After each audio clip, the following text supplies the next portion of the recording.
Come on, I let's lost get moving here. my package. Waiting and then I got distracted. Problem with going paperless. Yeah. No, I'm just tired. I lost it. Okay, we're going to reconvene now to the meeting, and this public hearing is consider any objections by notice property owners of properties on which a nuisance has been declared to exist. It's the Brisbane Weed Abatement Program, and Clyde, you're here to represent the fire department. So, do we have any notices on regarding?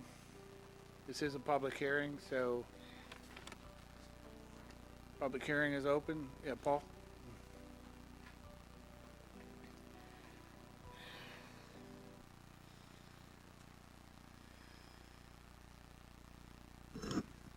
Paul Pascal, Brisbane resident.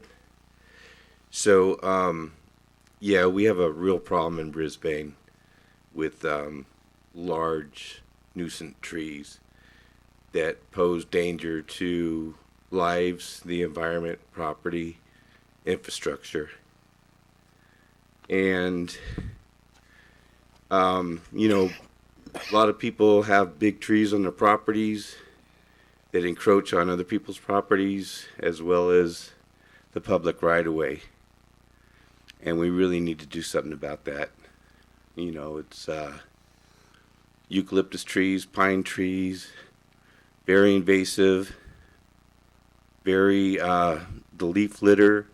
You know, you could do a lot of things with weed abatement in Brisbane, but the leaf litter alone is a real fire threat. So, I don't know what we're going to do about it. You know, I know the city works hard on acres that have eucalyptus trees that have been removed when they've purchased them. A lot of that had to do with fire threat. So, you know, trees are beautiful, but they need to be maintained. We have a lot of dead trees in Brisbane, and, you know, it goes beyond what our North County Fire Authority requires of people's properties. You know, you're allowed to have dead trees, you're allowed to have huge trees, trees that encroach on public right-of-way and other people's properties. So, do we need to come up with funding mechanisms to be able to support people's wishes to remove trees? You know, a long time ago, Brisbane had a heritage tree that could have been any tree that was over, like, I think it was 12 inches in circumference. And a lot of people wanted to get rid of trees, and, you know, knowing that they had to have a permit to remove trees, people were reluctant to want to do that, and the cost. And now these trees are unmanageable and huge trees that have to be done by, you know, tree professionals. So I hope we can do something to address that issue. And, you know, I mean, views in Brisbane are beautiful before people know what their neighbors' trees grow, and it becomes, you know, something that they didn't even knew happened, and all of a sudden it happened. Now that's aesthetics, but, you know, there's a tree right now that's between Sierra Point and Humboldt that's right above Tom Hines' house from a neighbor that's completely dead, a pine tree, and it's huge. So, I mean, what are these trees going to fall down on people's houses, and then we have to clean up the mess, or in a windstorm take out our power, which has happened, cause fires because of the arcing. So I hope we can look at more than just weed abatement. And, you know, we don't have 100 feet of defensible space in Brisbane between houses, so maybe we can do something. Thank you. Thanks, Paul. Anybody else wish to speak on this matter? I believe this matter is to consider any objections by notice property owners. Yes. Should we be asking if there's any notice property owners here to object? That's part of the public hearing, so I'm not really seeing anybody jumping out of their seat. So, Did the fire department have a report on how many notice property owners there were? Clyde, yeah, please.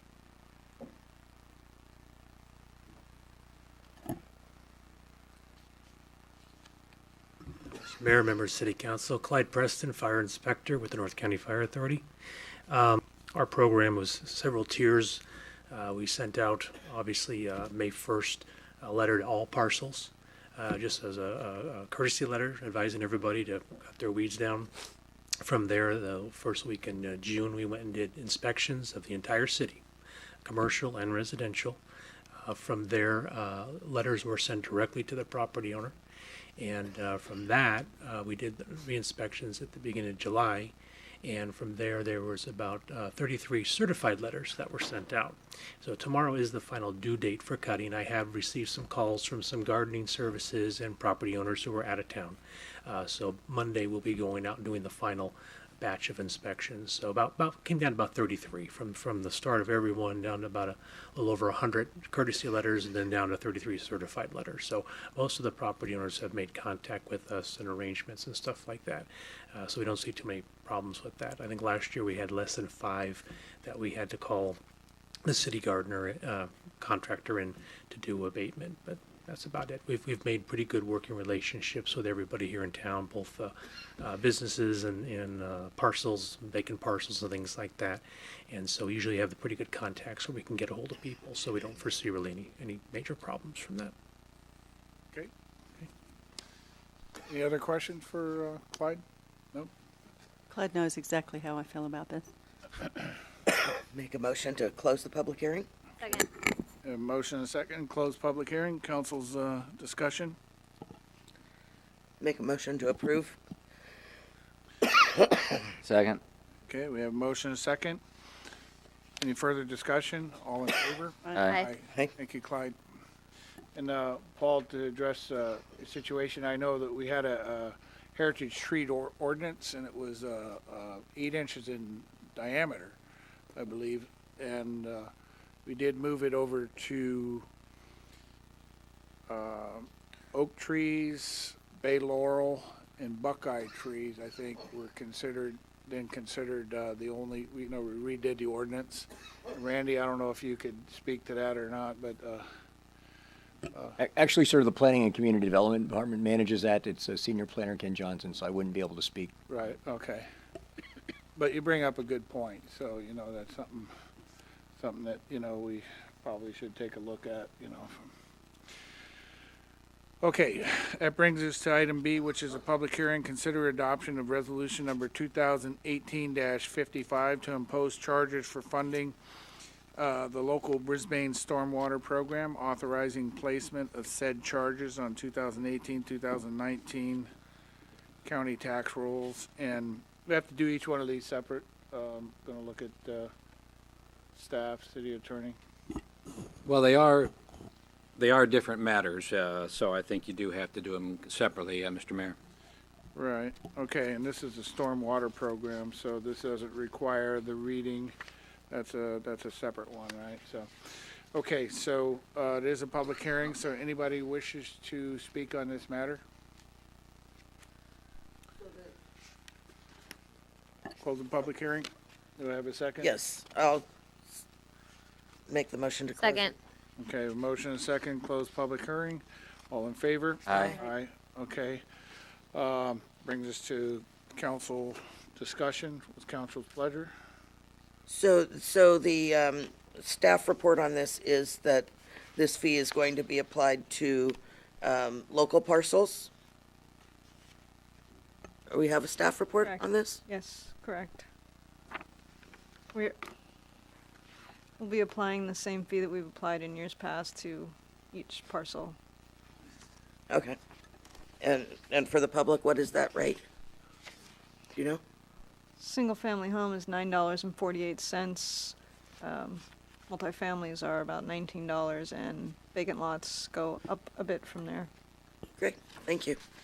We are limited by Proposition 218 on increasing anything, because we are putting a lot of money into stormwater drainage each year, right?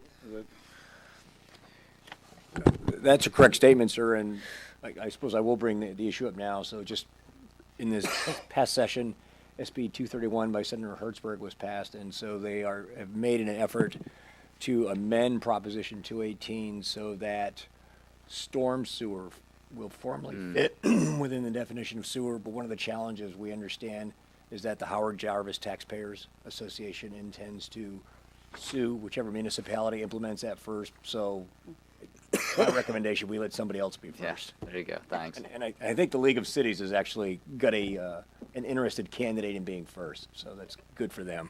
There you go. Okay. Okay, so I'll make a motion. Oh, do we have more discussion? No, No. I'll make a motion to adopt resolution number 2018-55 to impose charges for funding the local Brisbane stormwater program. I need to do multiple, right? Is that what you're saying? no, that's good. Oh, Second. There's just one resolution that says. Okay. We have a motion and a second on 2018-55. All in favor? Aye. Aye. Opposed? Okay. So item C, which is consider adoption of resolution number 2018-56, overruling protests and ordering the improvements and confirming the diagram and assessment for fiscal year 2018-19 of Sierra Point Landscaping and Lighting. Staff report, please. Mayor, members of the council, again, this is an annually occurring process to adopt fees to maintain the landscaping and lighting on Sierra Point. The fees have not changed from previous years, and information regarding the budget and what the fees cover and how much they are is detailed in the engineer's report. I can answer any questions you might have. So were there any protests on this? I would ask the city clerk. I have not received any protests regarding this matter. Okay. Do we need to make a motion to open the public hearing? No, I'm going to read a statement. This is that one where we get to read the statement annually, and Oh, that okay. opens the public hearing. So this is a opening statement. All right. Sierra Point Landscape and Lighting District. This is the time and place set for hearing on the engineer's report and the levy and collection of proposed assessment for fiscal year 2018-2019 for the Sierra Point Landscaping and Lighting District. These proceedings were undertaken pursuant to the Landscaping and Lighting Act of 1972. The engineer's report, prepared by the engineer of work, consists of the proposed improvements, the boundaries of the assessment district, and any zones therein, the proposed diagram, the estimate of cost thereof, and the proposed assessments upon assessable lots and parcels of land within the district. Any one of these items may be the subject of protest or endorsements. You are asked to clearly identify yourself and the property owned by you so that your statements may be correctly recorded. The hearing is declared open, and I will ask the city clerk to report on the various notices given in connection with the hearing. Clerk. So notices have been mailed and posted as required by the Landscaping and Lighting Act of 1972. Proofs of mailing and posting are on file in my office. A copy of the engineer's report prepared by the engineer of work was filed in my office on May 25th, 2018, and has been open to the public inspection since that time. Engineer, this is now, public hearing is open. Anybody wish to speak on this matter? second. Motion and second, close public hearing. All in favor? Aye. City engineer? You are good, right? Okay. All right, it brings us to consider approval of resolution 2018-57, approving correction to the master We fees. need a motion? Yeah, you closed the public hearing, but now you need to adopt the resolution 201856. So moved. Did you say I was punch drunk? I thought you knew something that we didn't all know, Clark, so I just went with it. Me too. Okay, motion and a second. Any further discussion? All in favor? Hi. Aye. Thank you for that. Okay, item D, consider approval of resolution 2018-57, approving correction to the master fee schedule for the water meter and sewer installation. Staff report. Yes, so unfortunately, I inadvertently left off PW 12, PW 13 on the master fee schedule you adopted with the budget. I have included them at this point in time. Okay. Anybody wish to speak on this matter? Public hearing's now open. Make a motion to close public hearing. Second. A motion is second, close public hearing. All in favor? Aye. Aye. Okay, council's pleasure. Make a motion to approve Resolution 2018-57. Second. Okay, a motion is second. Any further discussion? Nope. All in favor? Aye. Aye. Opposed? Okay, very good. That brings us to old business, which is consider authorizing city manager to solicit proposals and engage a consultant to perform a study to develop an understanding of how the development of the Baylands will impact primary and secondary education for future residents of Brisbane. Staff report, please. Yes, I have a PowerPoint on this one. About 40, 50 slides. Don't worry about it. It'll go quick. Stop.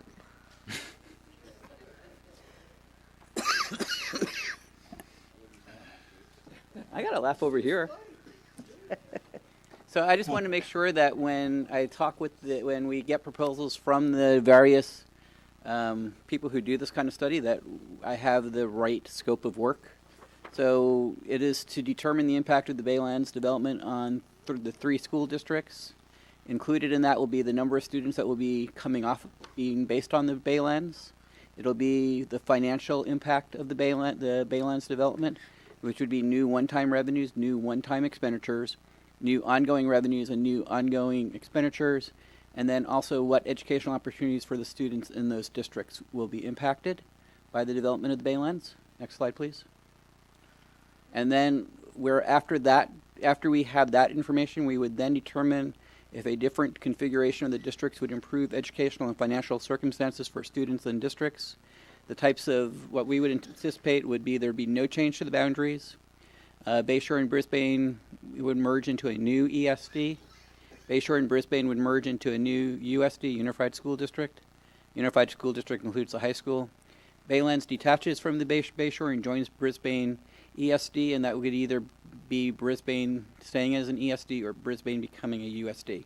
So that would be the scope of work that we would be requesting from the consultants. We anticipate the cost. I've talked to a number of different people who do this, and the costs range between $30,000 and $50,000. And what we would like to do at this point in time is have the city manager be authorized to sign a contract for up to $50,000 for this type of work. Okay. So questions? Questions.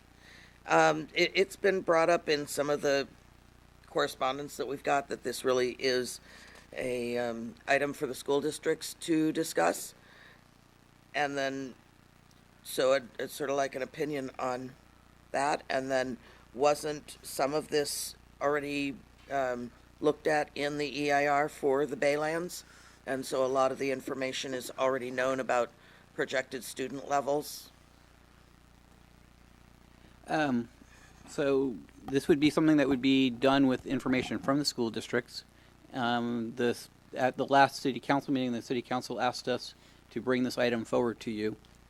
There is information in the EIR, but it's not all the information that we would need for a consultant would need to make the determination as to what the overall impact would be. So I mean, there's more work to be done on this. If the city council so chooses to go this route. That's my only question. The rest would be discussion. Yeah, any more questions? No, that's the only question. I do have a number of slips. People want to speak on this. Kim, you kind of spoke on, you don't want to, okay. All right. Next one I have is Nancy Laxamana.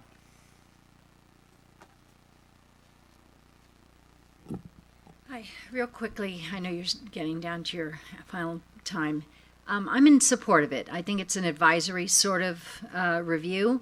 There has been points of discussion at different various levels, but I think you need somebody very independent to look at the scenarios. And all they're doing is looking at it and coming back with the results.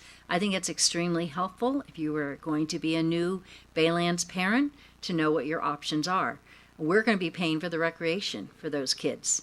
I mean, it would be helpful to know as you go in there what school you're going to go to. And so I think to cut out any sort of confusion for parents that are coming into the area, as well as I'm all for inclusion. I think inclusion meaning a Bayshore, Brisbane would be great. I really do. But at the same time, that's not my opinion. That's not the point of this. The point of this is to get a clear, very unbiased opinion based on state law, county law, education law, and is it even possible? And that's why I think Stuart lined it out very, very well. What are the options, and are they even possible? Thank you. Thanks, Nancy. Karen Lentz.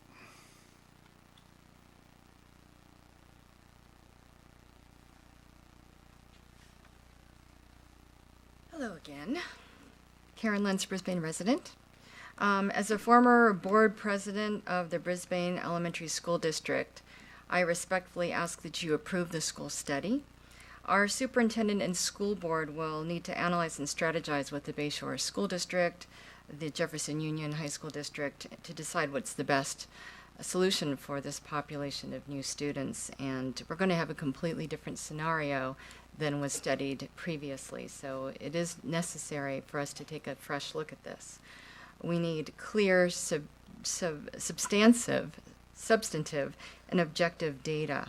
Our school district can't afford to fund such a study, so they will rely on this kind of independent report to have data to meet with the other school districts. And I know that you realize that this is an emotional issue for many, and I myself do not know the best solution, but I do understand and appreciate process. There was a lot of process on the school board, and that's why I'm asking that you help us with taking the first step in creating the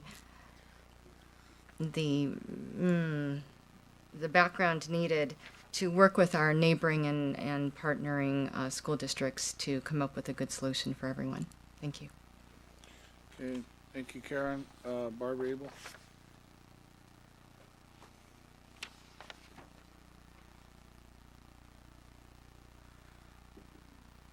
So last time this issue came up, I pushed for the study. I looked forward to increasing the economic and racial diversity of our schools. Our school district often complained that they had a lot of overhead costs because they were too small. So increasing the size of and combining the districts seemed like a good idea. The reports did not come back favorably. Called that one wrong. I admit it.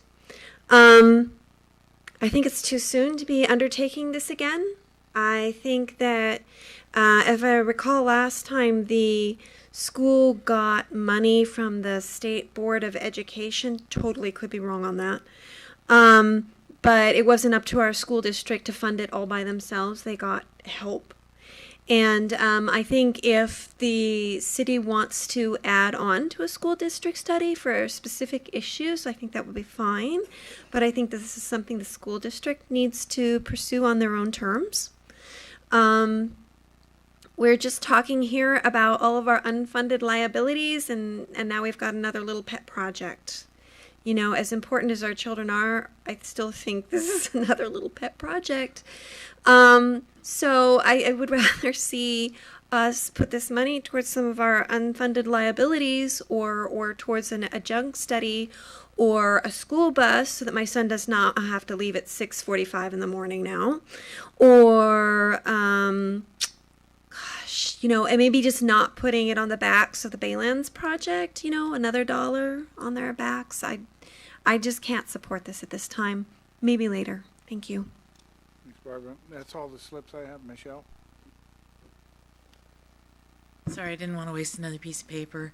Michelle, I'm a Brisbane resident. I think it is, I agree with many of the things that Kim said earlier, and I think this is extremely premature to do this study before you even have any kind of idea what type of housing, the size of the housing, and whether the amendment, general plan amendment, will even pass for the Baylands. So how could they estimate how many students there's going to be when you don't know if you're going to have units that are 700 square feet, 1,000 square feet, or 3,000 square feet? Definitely determines the size of the family that can live in those units and whether there would be children or not. So I think this is extremely premature. It's probably still going to be premature 5 years from now. So it's a waste of money, and I'm definitely against this. Sorry. Anybody else wish to speak on this? Not seeing anybody else, okay. Council's pleasure. Discussion. Let's start. I don't know. I could start. Go ahead. Just real quick, I have a question for staff. In regards to the state education codes and moving forward with unification or redrawing different lines. I mean, are there any violations that would prohibit this? I mean, because I'm not aware of any. I don't purport to be a school district attorney, but certainly under the general reorganization statutes that are applicable to local agencies, reorganizations, unification type things, detachments, incorporations, etc., are authorized by statute. So I would be very surprised if there were a statute under the education code that would prevent unification or reorganization. It seems like that would be contrary to how things work. So I think the answer is no, because of experience in other kind of local organizations. So that would be my impression. Thank you, Michael. I had contacted Larry Chire. He's the person from the California Department of Education who handles all unifications, mergers, and he told me the same thing, that there are no state issues that would prohibit moving forward with something. It's a really local issue. But what's before us isn't making a decision. What it is providing information for our citizens. As we know, we've had quite a few people come before the council say, let's move forward with the study. We've got a lot of written information. Let's move forward with the study. We know that these things take time. And we addressed it back in April of 2017, so that was 15 months ago. So it will take some time to move forward to get that information, and that's why it's important to do it now. I don't see it as a distraction. I think when you have assumptions and misinformation swirling around, that creates distraction.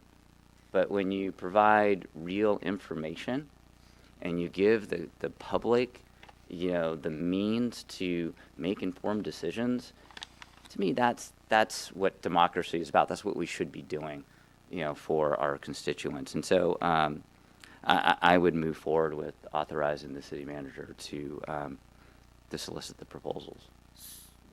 Can I ask a question of staff? Has one of our speakers tonight said we need help doing this study, but has any of the school boards reached out to ask us to look into these things in the recent history on their behalf? No, I do believe we did have a 2x2 meeting with the Brisbane Elementary School District, and I think on a couple of occasions we've had discussions with them in the last several months, so they were aware. And I think there was, at least at the last meeting, my impression was that there was some level of interest in getting that kind of information, at least for BES. But did their board act upon it to make that request? Because I would only be in favor of it if their board made that formal request. No, I don't think they were asked to do that, and to my knowledge, none of the boards have reviewed this. Okay. I would respectfully ask that the council reach out to the school districts to see if they're in favor of looking at this, because if they're not, it's not a good spending of $40,000 or $50,000 on something if we don't have interest. I don't know, I'm on the 2x2 committee, and to me, they indicated they were in favor. The superintendent even said that, we owe this to Brisbane citizens to understand what the impacts will be to our school, because he says it's definitely going to impact his school, even though it's not part of the Brisbane School District. But he feels that you're going to have, if you have housing out there, that there may be families that want to move from here to there, and they have children, but they want to keep their kids in school here, and then somebody else is going to move in the house there. He's coming up with different scenarios, right? The conversation we had, so they definitely seemed supportive to me on the 2x2, but we didn't get a formal thing, a resolution or anything like that. Mr. Mayor, I also just want to point out that we made efforts to set up 2x2 meetings with Bayshore School District and with the Jefferson Union High School District, and they both declined to meet with us until after the November election. Right. Yeah. I'd like to say something. Are you done? Yeah, I just wanted to, on regards to Terry saying that, and Cliff, I don't know, cover everything that I. Yeah, no, it definitely did, yes. Yeah. So I'm 100% in favor of the study. I think that it can't hurt to have more information. After my experience being on the 2x2, even though it was brief, I will say that I think it's in Brisbane's best interest to become a unified school district.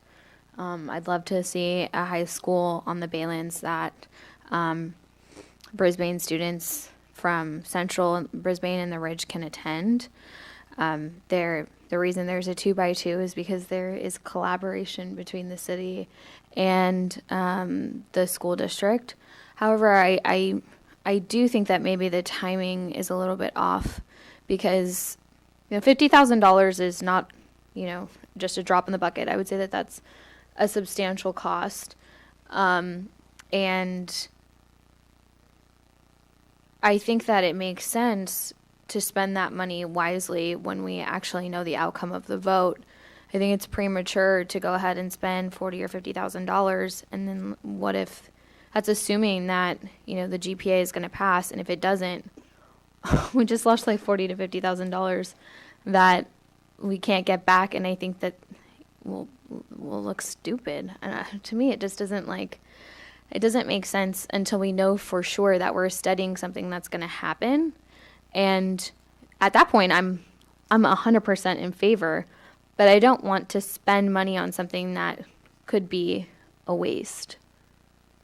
So I'm in favor of waiting till November, but I agree. I'm 100% supportive. I'd like to see this study happen, but I just want to know that we're doing it and we're actually studying a scenario that's probably coming forward in the future versus studying a scenario that we don't even have assurances is going to happen. If I may ask a question of staff, so I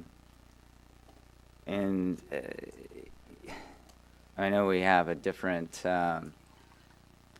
figure than what we looked at in the past, but typically when there's something that's Baylands related that the city spends money on, we spend the money and then we provide those costs to UPC, which reimburses us. UPC has also indicated that they would fund the study, but this was, at a different time. So, you're here right now. I mean, is this something that you would consider? I mean, would you have any objections to saying no to the bill? Okay, great. So so it sounds like you would cover the cost. Yes.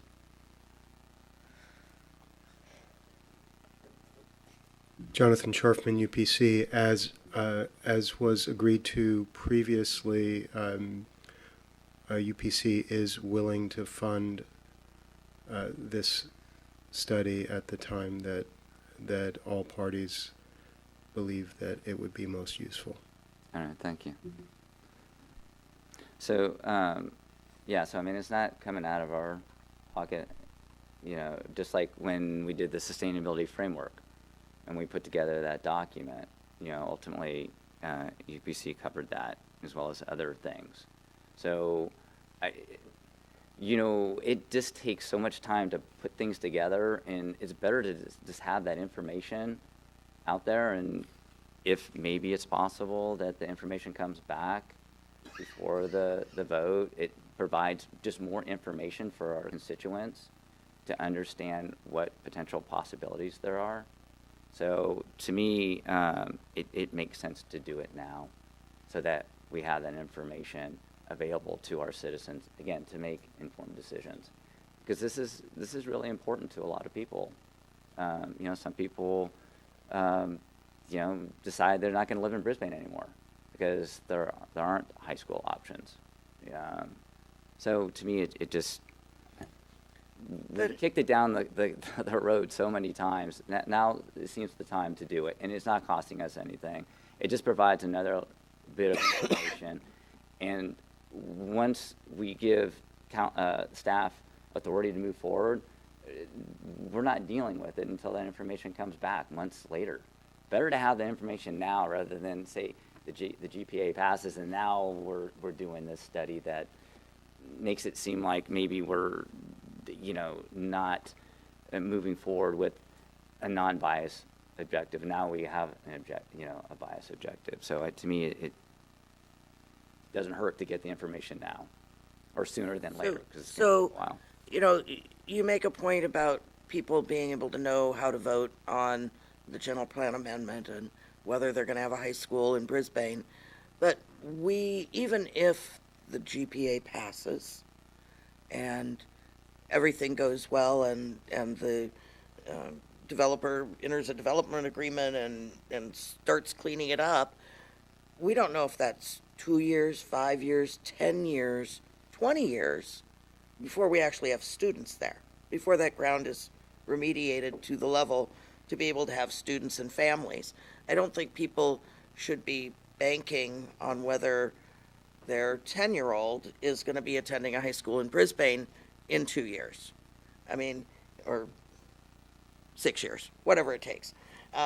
So I just think it's premature until we know what kind of housing and what we're going to be doing, because otherwise the numbers are just not going to be right. And the studies that were in the EIR, which we just certified, said that they didn't expect to need a high school, that they didn't expect to need things. So I just don't know how that's not putting the horse before the cart. Well, what the study does, it gives the public information, right? And then there would be a variety of options to choose from that, you know, would include the Baylands eventually sometime down the line.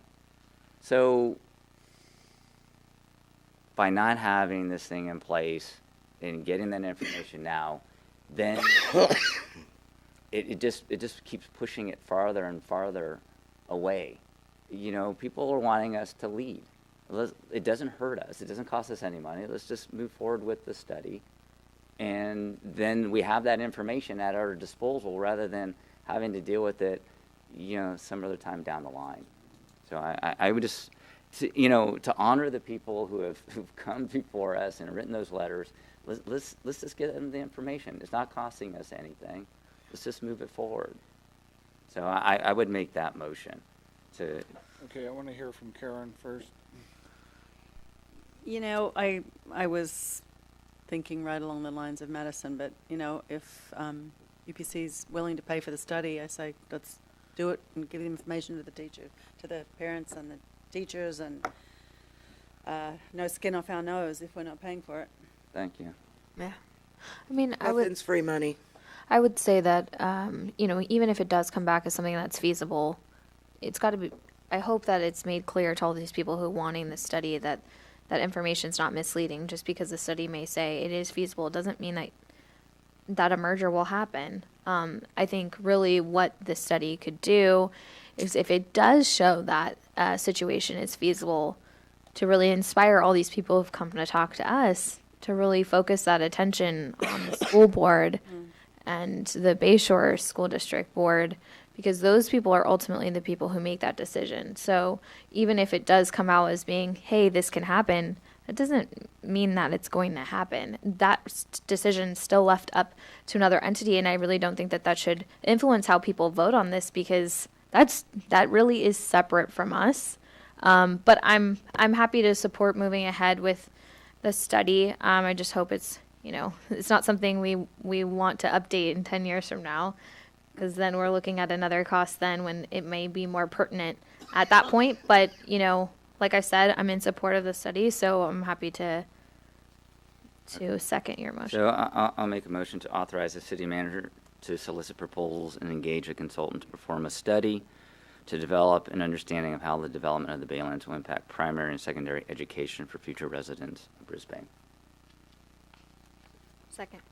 Okay, we have a motion and a second. Any further discussion? Okay, all in favor?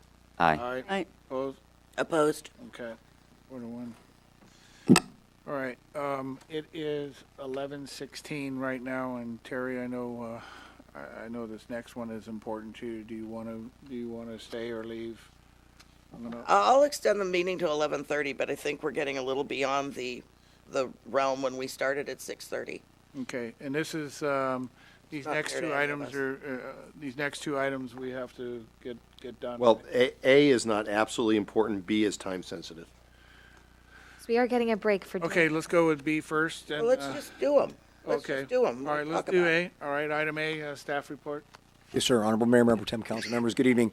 So as the staff report mentions, last year, the Infrastructure Facility Subcommittee asked staff to look at the possibility of having our BCDC permitted to allow liveaboards at the marina. Staff subsequently worked with BCDC staff for about 8 months.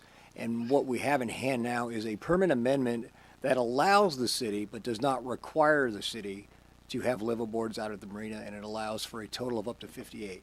So if it's the council's desire to have liveaboards, we have 3 recommendations that we would ask you to take in order. And if you don't want us to have liveaboards, just tell us that, and it's business as usual. We don't have to do anything. So I'd be happy to take any questions now. Council questions? Wait, Madison, questions? No?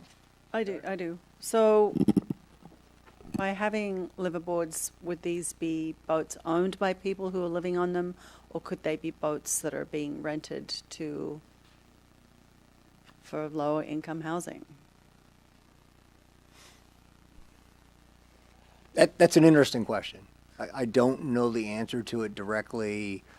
I would be hesitant to set up a situation where we are trying to say it's low-income housing. And the reason for that, and it seems a little peculiar in today's world, but the founding legislation that created BCDC in 1965, the McAteer-Petras Act, actually prohibits housing as a use on the bay. And if you think about what Brisbane and most of the other cities that were around the bay were dealing with in that time period, there was a huge rush to fill the bay. And just like we were dealing with the knocking down of Crocker Mountain and trying to build thousands of homes out there. So what that act in 65 said was that the only uses that are permitted on the bay are those uses that do not have an appropriate upland use. So it actually talks about housing not being allowed there. And in this case, our permit amendment allows us to have liveaboards primarily for the purpose of security at the marina. That was going to be my second question. Would that improve the security Absolutely. of the entire area? Yeah, just, ma'am, I think just like any situation where we talk about sustainable networks and we talk about new urban living, having that 24-hour presence absolutely improves security.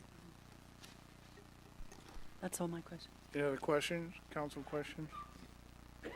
I have comments, but not Um, questions. okay. So Randy, I'm sorry if I didn't see it in here, but so to have these liveaboards, would it be like a special permit and then a fee that would go with that? Yes, it would be. So there'd be a special application that they would have to fill out. And then once they were approved, one of the items that we would ask you to take is to tell us to come back with a fee schedule. And right now our research tells us that $400 a month strikes us as a reasonable amount for a liveaboard fee.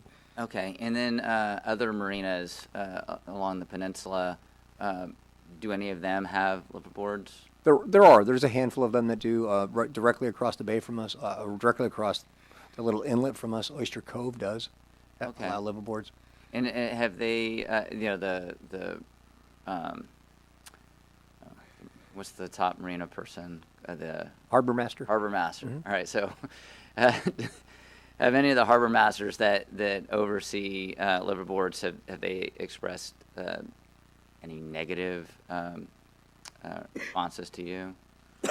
Just, don't do this, or, I mean, there's always going to be some, items, but.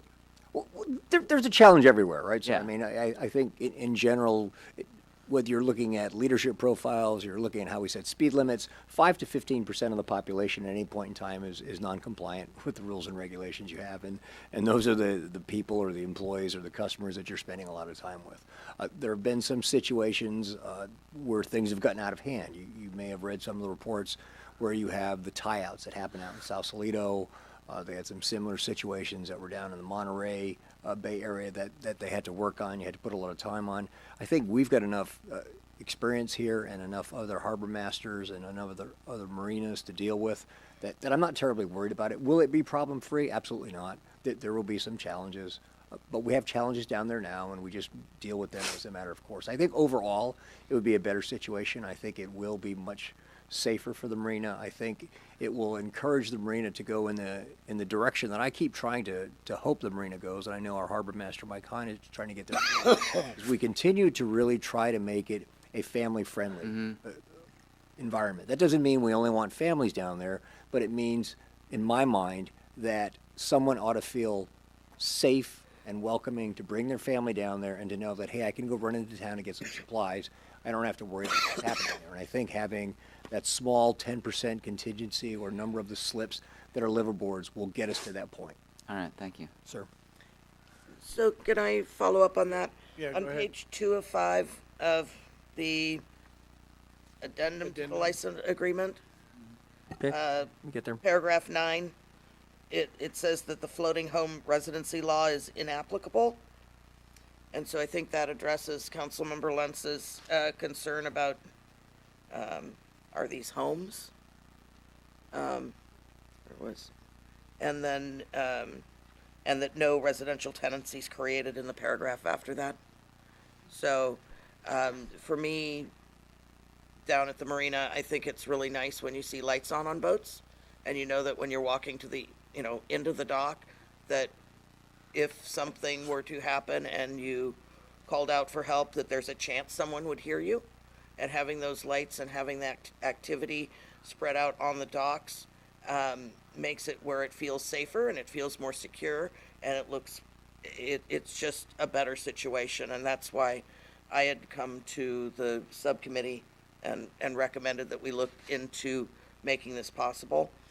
I think that there's one segment we may want to add and look at down the road when we start implementing guidelines if we start implementing guidelines as to, rentals, or short-term rentals. And that, I think, would be totally inappropriate use of a boat, because they are such fragile and complicated creatures that it's not an easy turnkey kind of thing where anyone can come in and operate the boat or be safe in that environment. So I would want to see something like that in the agreement, but.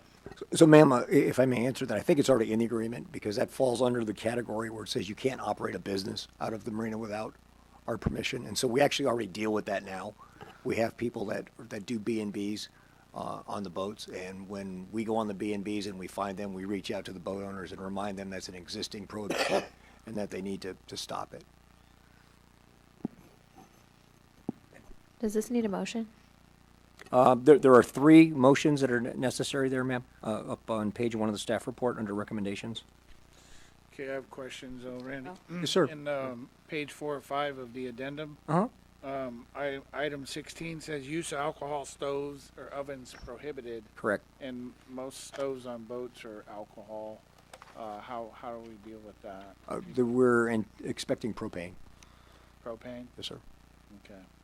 When I first read it, I thought you couldn't use alcohol on your boat. So, No. I'm glad to know it's just in the stoves. Yeah. I'm not sure that you can do boating and not drinking. I'm familiar with that. One other thing we kind of discussed in subcommittee too about, when we wanted to do addendum about possibly having the future folks, who do apply and stuff be part of the yacht club. Because there is a large voting community, and I don't really see anything in there that is that. Did you have a discussion with the harbor master regarding that, or staff, and ideas on that, or? Well, we do. Because they're two separate entities, I don't think it would probably be appropriate for the city to put in our addendum, and Mike may or not disagree with me on that. I don't think we should say you have to belong to the yacht club, but I think the reality is that because of the benefits that the yacht club provides to somebody living out there. I mean, there are regular meals that occur out there. There's a fridge that you can go in and a stove that you can use. There's beer that you can get at a reasonable price if you belong to the Sierra Point Yacht Club, because everybody who belongs has a key. I can't imagine living at the marina and not wanting to join the Sierra Point Yacht Club, just because that would mean that whatever you don't have on your vessel, you have to go into town to get. So I think it's just going to be a natural course that people will roll into it, sir. Okay. As a comment on that, as a member of the Sierra Point Yacht Club, and we vote on members who come in, and granted, maybe we're not too selective, but as they did vote me in, it would be difficult to make that a requirement of tenancy if it's subjective to a vote of, joining a club to. Would put a restriction on people that may not be reasonable. Okay. So, anybody wish to discuss anything else about this? This is the introduction to it. And Madison, I think you were about ready to make a motion, huh? Yeah, I'll make a On motion. Three of them here. Make a motion to introduce ordinance number 629, waiving the first reading, amending Title 18 of the Brisbane Municipal Code concerning marina regulations. Okay. And approve the rules and regulations that will be attached to the addendum to license agreement liveaboard. Authorize staff to make future changes to these as approved by the city attorney, and also to direct staff to schedule a public hearing at a later date to establish a liveaboard license fee. I'll second that. Okay, a motion and a second. Any further discussion? All in favor? Aye. Aye. Okay, item B, approve co-sponsorship of the Excelsior Running Club half marathon race on half day, August 18th, 2018. Given the fact that I have 2 minutes for this, bottom line is the co-sponsorship would be to cover overtime for police and public works of about $646, and to reduce the cost for tickets for the concert from 15 to 5 for the runners. And we anticipate probably no more than 100 in this time period. Other than that, if anyone has any questions, just to try and help you guys get out of here by 11:30. I have a quick question for Cliff. Go ahead. So, Cliff, when we talked about this, correct me if I'm wrong, I thought you said the price that you're going to charge runners is going to be like between 75 and 100. So I'm wondering, 65 is a little bit lower than I expected. So I'm wondering if there's still room in there for a portion of that to go to Mountain Watch, if that's something that the club's still considering, because I know that was like part of our initial discussion last year. Yeah, so because it took such a long time to get the permit from the county, it only left the club with maybe 5.5, 6 weeks to put on the race, and so it was a mad scramble to get the website up and get the word out, and so with just the short window of opportunity to get people to participate, we put in a lower price. We had reached out to Mountain Watch to provide volunteers and be one of the beneficiaries, but they had already committed to the Star City Music Festival. So, but that doesn't mean that we can't partner with them in the future. And the goal is to get the participation up to about 300, and then also have the increase in to register for the race, and yeah.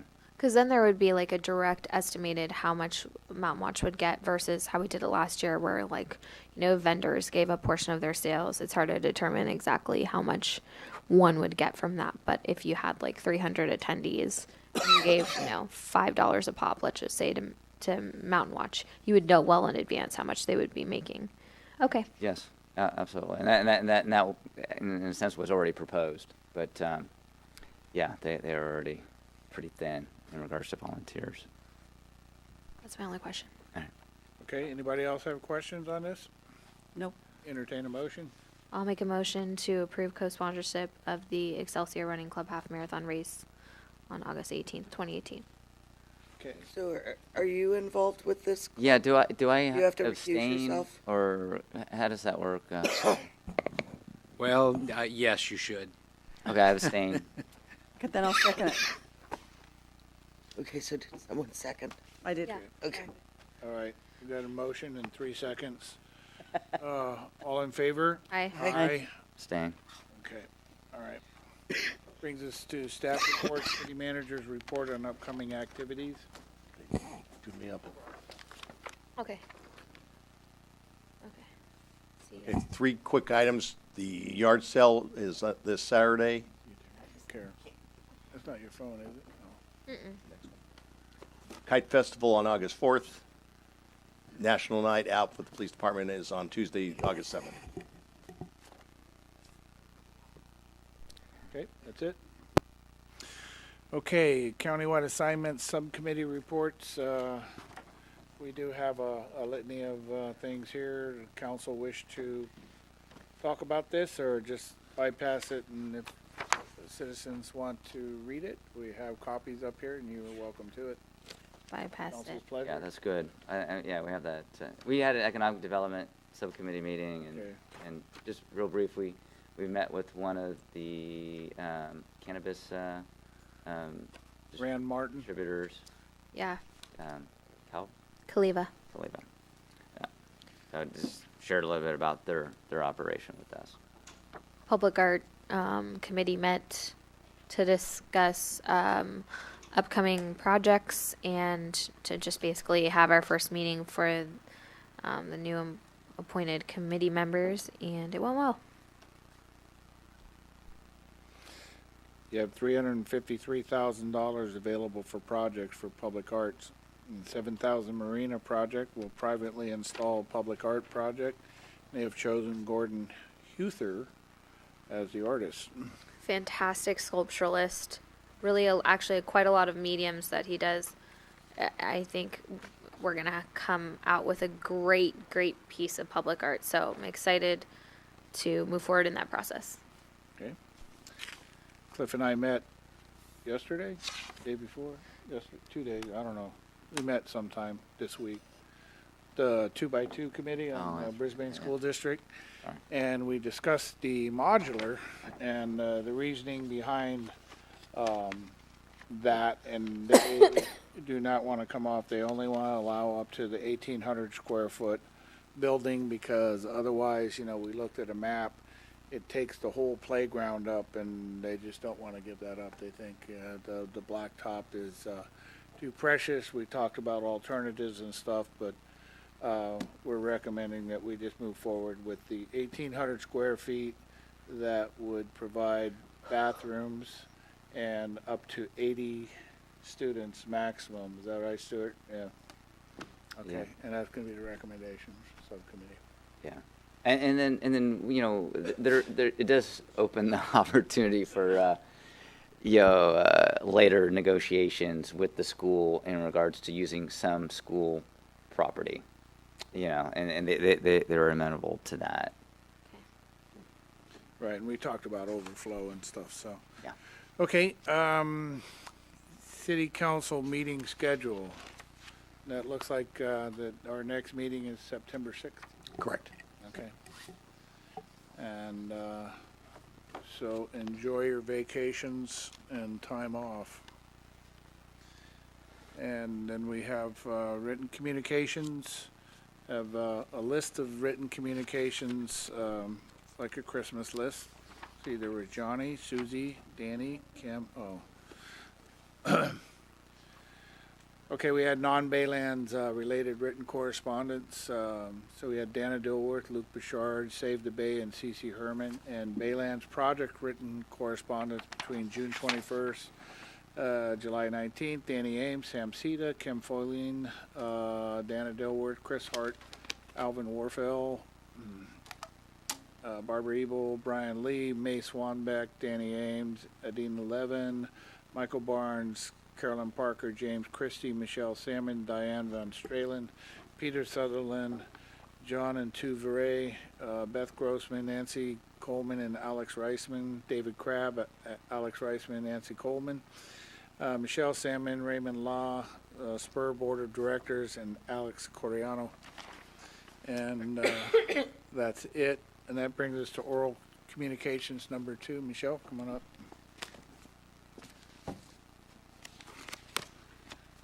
Michelle Salmon, I'm really kind of stunned that you went ahead and approved the study because you didn't have to pay for it and UPC is willing to pay for it. It seems to me like it's a really big campaign contribution towards making sure the GPA passes.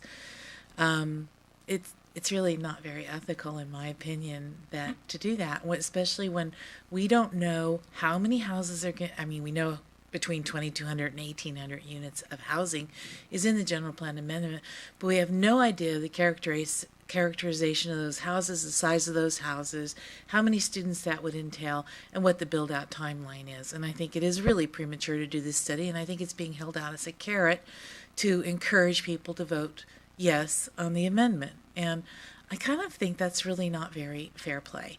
And so it gives me a bad feeling that you weren't necessarily willing to spend the money up to $50,000 if it was the city money, but you were willing to spend UPC's money, and they're certainly willing to pay it. It just gives me a bad feeling.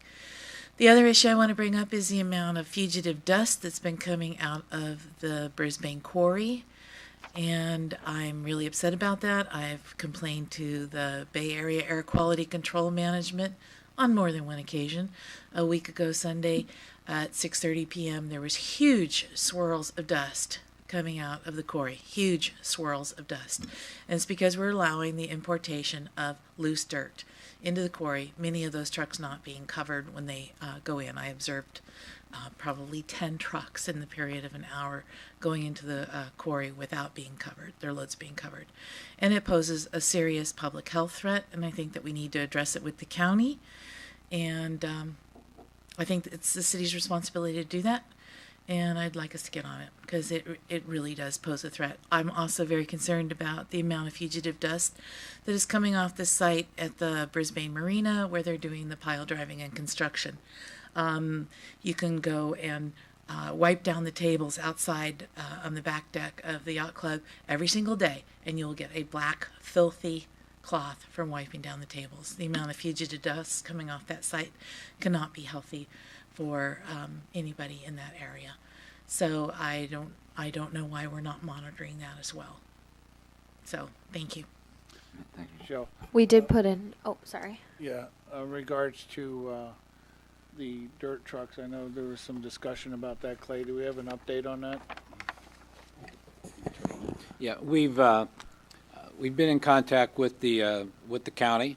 I've spoken with the county counsel's office, and the deputy county counsel there's been contacting the planning manager to try to get some resolution on that. Haven't heard back from them yet, but the county is aware of our concerns. Also, we sent a letter to the operator and let the operator know that that the operation needs to cease because we don't feel that it's in compliance with the permit that the county has issued. So we are working on both sides of that to try to get some resolution of it, and hopefully we will get some compliance fairly soon. Do we have any regulatory authority to do any fines or anything? Well, we're using Brisbane streets, or what's the deal on that? I mean, the answer is sort of yes and no. The permit that the county has issued does give us some leverage with respect to getting some recovery to damage to our streets if there's an inordinate amount of traffic. I think what we're anticipating is the county will step up and get the operator to stop the operation that the person is currently engaging in, and hopefully encouraging the operator to sit down with us and get a cost estimate to repair our streets. So that's the plan of action at the moment. Okay. Council have any other questions? Okay, anybody else wish to on oral communications number 2? Okay, not seeing anybody. That brings us to adjournment. Make a motion to adjourn. Second. All in favor? Aye. Aye. Okay, very good.